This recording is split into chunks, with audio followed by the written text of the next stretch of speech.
Ever get that, like, pit in your stomach feeling when you check your credit score? Yeah. And there's, like, something wrong. Yeah. Like an error that makes no sense. Oh, yeah. Definitely. I think most people have been there at least once. Yeah, exactly. It's Yeah. almost like a rite of passage or something. Ah. But what if those errors weren't just like, oops moments? What if it's something way bigger and kind of shady? Well, that's what we're diving into today, Yeah. right? The CFPB, the Consumer Financial Protection Bureau, they're suing Experian. Yeah.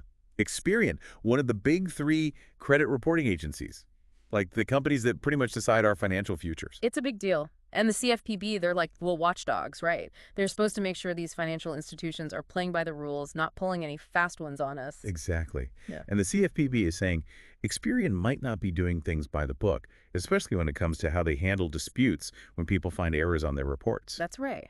And we're talking about something that affects, like, almost everyone. Our credit scores, they matter for, well, practically everything. Totally. Loans, apartments, even some jobs use your credit score to decide if you're a good risk or not. Exactly. So when the CFPB says Experian might not be investigating those disputes properly, it's a little unnerving, to say the least. Definitely. And we've been digging into some seriously insightful stuff from Credit Repair Cloud's YouTube channel. They really know their stuff when it comes to credit. And their breakdown of this lawsuit, it's like eye-opening, to say the least. The CFPB is actually using the term sham investigations. Sham investigation. Yeah, basically saying Experian might just be rubber stamping those disputes without actually fixing anything. Okay, so what does that even look like for someone, like, in real life? If they're dealing with an error on their credit report, what happens? Okay, so imagine this. You see a mistake on your report.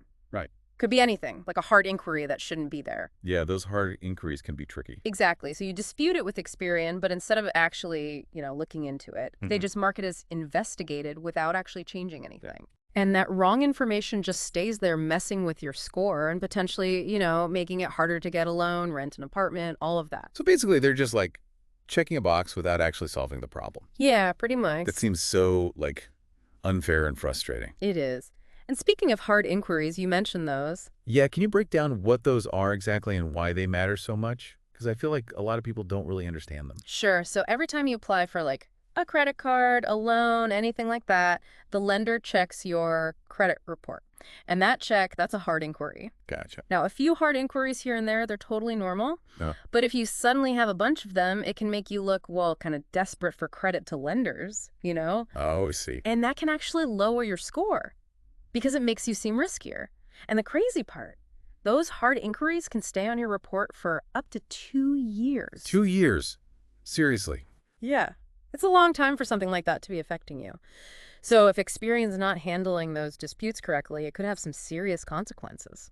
Absolutely. Yeah. And it's not just hard inquiries. Credit Repair Cloud also mentioned this whole thing about a 30-day timeline. Like, there's some kind of rule about that, right? Yeah. So legally, credit reporting agencies like Experian, they have 30 days to look into and respond to any disputes. So it should be pretty straightforward then. Well, that's the thing. Credit Repair Cloud is suggesting that Experian might be, let's say, bending the rules a bit with that time frame. Like, how so? Think about it. They could drag things out by saying they didn't get all the info they need, or even like resetting the clock every time you give them something new. Oh, that's so sneaky. It is. It's like a bureaucratic nightmare, and you're just stuck waiting. And it gets even worse. They mentioned this thing called fake deletions. I mean, that sounds like something out of a spy movie. Right. It's a little unsettling. So picture this. You're online, you're checking your report, and suddenly, boom, the error you were disputing, it's gone. Okay, so problem solved, right? Well, not so fast. The CFPB is saying that Experian might just be hiding the error online without actually correcting the real information underneath. Right. Yeah, so it looks good on the surface, but when a lender or landlord pulls your full report, that negative stuff is still there, just hidden away. So they're just trying to make it look like they fixed it. It seems that way. And it's not like everyone knows to dig deeper and check the full report. Right? Exactly. It's so misleading. And this whole thing makes me think about what Credit Repair Cloud said about disputing errors online versus doing it by mail or phone. Could Experian be making it harder on purpose to get results if you use certain channels? It's something the CFPB is definitely looking into. Yeah. I mean, think about it. Online disputes are quick and easy for them to process. Right. It's all automated. Exactly. But what if it's actually hurting consumers who might not be as tech savvy or who might need a more, like, hands-on approach to make sure things are done right. It makes you wonder if they're putting profits over people. It does make you think. So, like, with all this going on, what can people actually do to protect themselves? It's all pretty scary, to be honest. The first thing is knowledge, right? Check your credit reports regularly. Make it a habit. You can get them for free at annualcreditreport.com. That's a good tip. And if you see any errors, don't wait. Dispute them right away.